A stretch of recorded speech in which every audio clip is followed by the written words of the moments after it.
Is Elden Ring fun? Hiya, we made it. Another video I can cycle into the never-ending reserves of the internet. It's only about 5:30 a.m. in the morning and I'm writing this every word, strip by strip. But dang it, if I don't try to give this video all the love and care it truly deserves.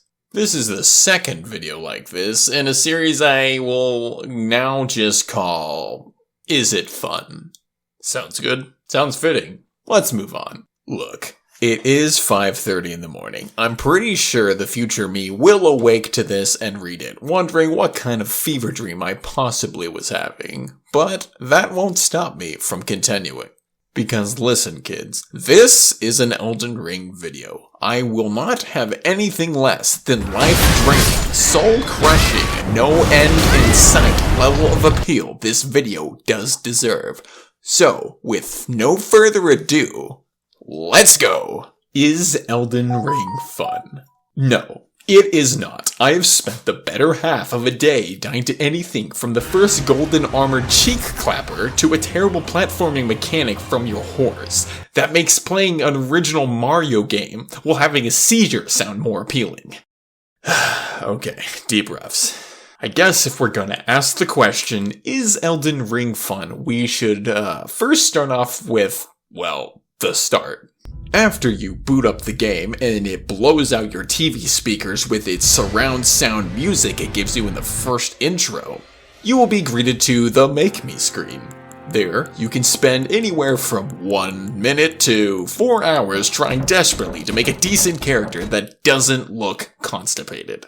Regardless of this, I believe it is a good start. A game that lets you make something yourself so that you can have an idea of self, after all, is a great thing, especially in the system that is going to be as cryptic and hard to find as the lore to this game. So, having something a player created, that's a good thing.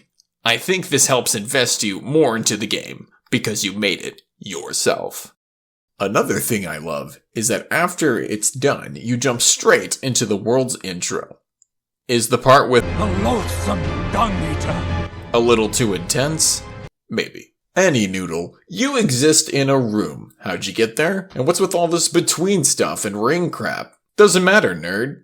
You move around, swing your pointy thing, and you leave with so much unwarranted confidence. You'll move a little further, and then you'll see it. See what, you ask? Your first lesson and how you suck, and the weapon that you got is little more than a needle in the grand scheme of butt pokes that you will one day master. Well, maybe. This is a great way to set a tone of the game. The game says, I'm hard, wink wink, but it also lets you feel how weak your character is, and that it can't just trade every hit and win every fight by doing so. After this, you're in a different place. Are you still confused? Good. Love it, because this will be 90% of your playthrough. I won't say much about this tutorial section. After all, I'm pretty sure if you're even watching this, you've probably already made it this far yourself in the game. But I will say this, the little boss fight that you do does help reinforce that you can beat things in this game. Anyways, you move up an elevator and ta-da, you see it. Somebody's overgrown ficus genetically mixed with some RGB lights. Alright, I'm gonna stop for a second. If you did in fact play this game to this point, did you have fun yet? Was it a good start? You might say yes or no, but honestly, if you had fun the first time you got here, when did you decide that? I bet you didn't even ask yourself this question. And that is a good signal of a good game start. Did I notice this game was fun? Or did I just enjoy that the game was fun? You see, when a person thinks about an idea and the joy that it can bring, the more that they compare it, it goes from, I love Elden Ring, to, well, it's a lot like Dark Souls, and then even to, it feels like the same old thing. The human brain is designed to see patterns after all. Alright, let's wiggle our heads back towards the game. We are all good to go, our character's out and about, so how do we have fun? Well, let's break the game down into its core parts. Yeah, that's right, nothing says Let's have fun by breaking a game down to its core parts. What are those core parts? Well, traveling, fighting, and loot. 3 of the most basic mechanics for a game. But what are the things that the game does to counter those? Starting with travel, it would be plainly too much or backtracking. Is exploring fun? Yes, but if there's too much, it feels empty. Too narrow, and you hit a dead end. Go here, come back, repeat, over and over again. Souls games are unique in this aspect due to the die-try mechanic that they have. But we all have loaded up, ran back, rebuffed just to fight the same boss that will probably kill you again. End of the world? No. Send us into a rage? Very, very tempting. However, this will create player consequence for failing something. And let's be clear, player consequence is a good thing. If you want to play a game where you never need to worry about something, anything could happen, and you'll still be fine, then go play, well, nothing. A game needs consequence to feel engaging. Now that's not to say all consequences are good for a game though. In the case of Elden Ring, dying and restarting, yes, sucks. But dying and running half a mile through Murder Hobo City is crap. And in truth, they don't ever need to do this. Godric's Sign of Grace is right freaking there. So what the hell is this crap? Look, I love this game, but good? Bad. Next. Is Elden Ring an open world? Yes. Is it too open? I would say no. Every game can always improve on world building skills, but I believe that Elden Ring and the mount that they give you helps fill the gaps, so that is nice. That'll sum up that chapter. But, second thing, fighting or combat for you fancy people out there is the next thing we're going to tackle. This one is pretty easy. The negative of combat is you die. You all remember that pretty you die screen you get sometimes 15 times in one session if you're lucky? But you have to die, right? It is a Souls game after all. So I'm not going to argue that dying is a terrible mechanic, but I will be delving into the get good mechanic. We will start off where I first mentioned a problem. Golden Knight Asclepius. Is he hard when the first time you face him? Most likely, but does he have to be? No. In a game like Elden Ring, unlike Dark Souls series, you can go and level up, then come back later and whoop its booty. Now, you can do this in the Dark Souls series, but you're more limited in your choices of how to progress. So, in the case of Elden Ring, I'll take this bad game design as actually a good thing, and much more well improved. However, walking into an area at whatever desired level and getting futterbanged by 6 T-Rex doggos because you happen to walk a smidge too close makes it a little different to argue. In that scenario, you can just run away. But what if you are enclosed in an area where you can't escape? Some dungeons in this game are notorious for this, and most situations you can avoid by just paying closer attention to your environment. But what of those few that do exist, where if you haven't played through that dungeon yet, you will die due to a lack of knowledge?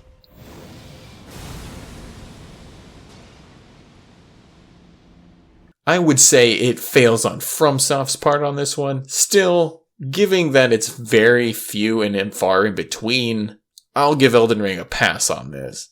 But only a little. So don't push your frickin' luck, you piece of... The third thing is looting.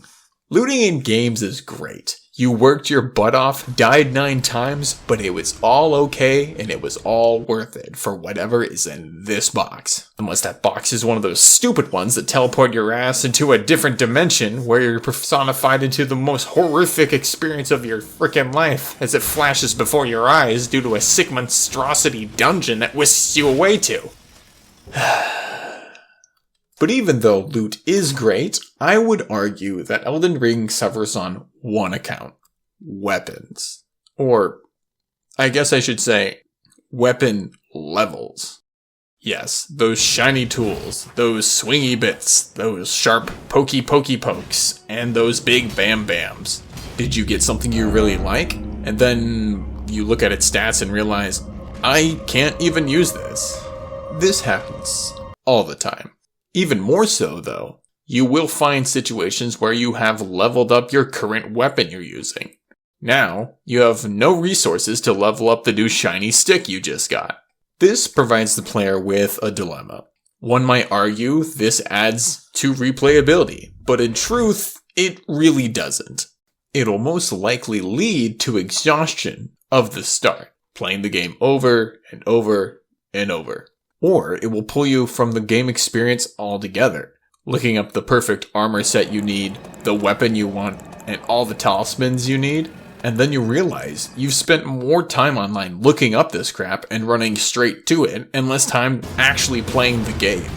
But then this creates an even bigger problem. You did it. You got what you needed. You're playing the character you wanted to play. But now, loot doesn't matter. The joy of discovering something you just found that's new is lessened. This will also dip into whatever experience you've had exploring, becoming even less fun, and even less towards combat as well, due to the fact you're only doing the same thing, never mixing it up. This doesn't make Elden Ring a bad game, but I would say that finding items, but only at your current leveled item, would make this game shine just a little bit above the rest.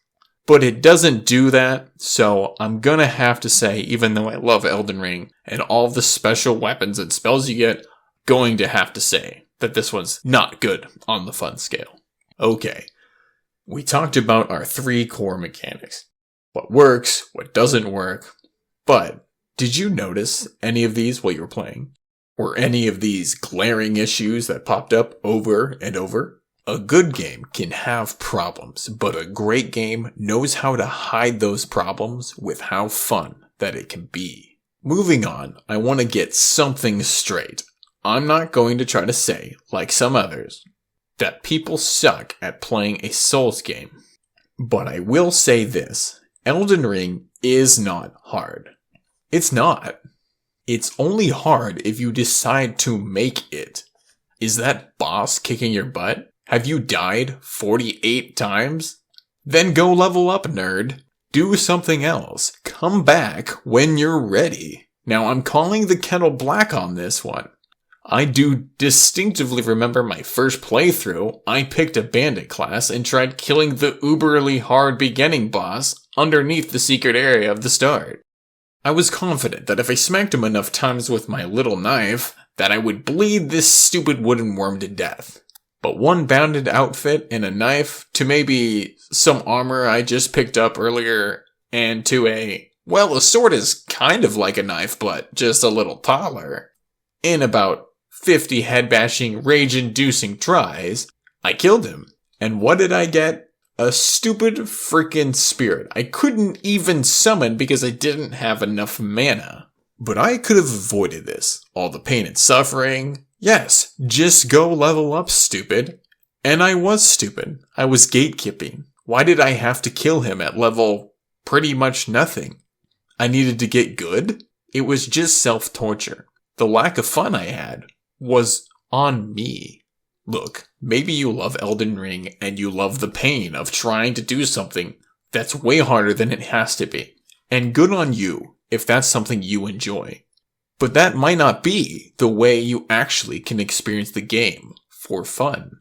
So the next time you go into a dungeon in Elden Ring and you got half your healing left and 3 popsicles to your name, ask yourself, Is Elden Ring fun?